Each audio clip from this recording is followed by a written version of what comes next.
मंडळी, अखेर शिक्षण मंत्री धर्मेंद्र प्रधान यांनी राजीनामा दिला। पण खरा प्रश्न मंत्र्याचा राजीनाम्याचा नाहीच आहे। खरा प्रश्न आहे पुढे काय।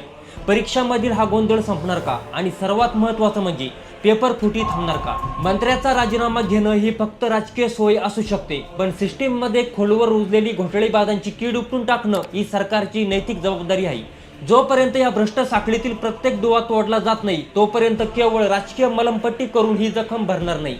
कारण वास्तव हेच आहे की सत्ता भाजपाची असो किंवा काँग्रेसची किंवा राज्यात कोणत्याही पक्षाचं सरकार असो, पेपर फुटीची साखळी अशीच चालू राहील। या भ्रष्टाचार करणाऱ्या लोकांना चाबूक तेव्हाच बसल, गुन्हेगारांची केवळ चौकशी नाही तर त्यांची मालमत्ता जप्त करून त्यांना जन्मठेपेची शिक्षा होईल। विशेष म्हणजे जे विद्यार्थी किंवा पालक लाखो रुपये देऊन लीक झालेला पेपर खरेदी करतात, त्यांच्यावर कायमस्वरूपी सर्व सरकारी परीक्षांसाठी बंदी घातली पाहिजे आणि अशा पालकांची आणि विद्यार्थ्यांची नावे सार्वजनिक केली पाहिजे। परीक्षा घेणाऱ्या संस्थांमध्ये राजकीय हस्तक्षेपाऐवजी पारदर्शक तंत्रज्ञान आणलं जावं।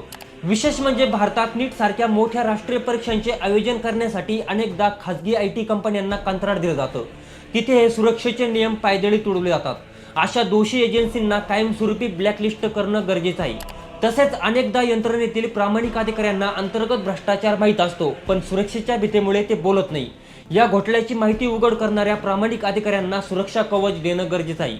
मंडळी, केवळ सत्ता, खुर्ची किंवा माणूस बदलल्यानं सिस्टीम बदलत नसते। जोपर्यंत पक्षांच्या राजकारणापलीकडे जाऊन भ्रष्टाचारांच्या मनात कायद्याची दहशत निर्माण होत नाही, तोपर्यंत प्रामाणिक विद्यार्थ्यांच्या भविष्याचा असाच लिलाव होत राहील आणि या हताश विद्यार्थ्यांचा हा सवाल कायम राहील, पुढे काय?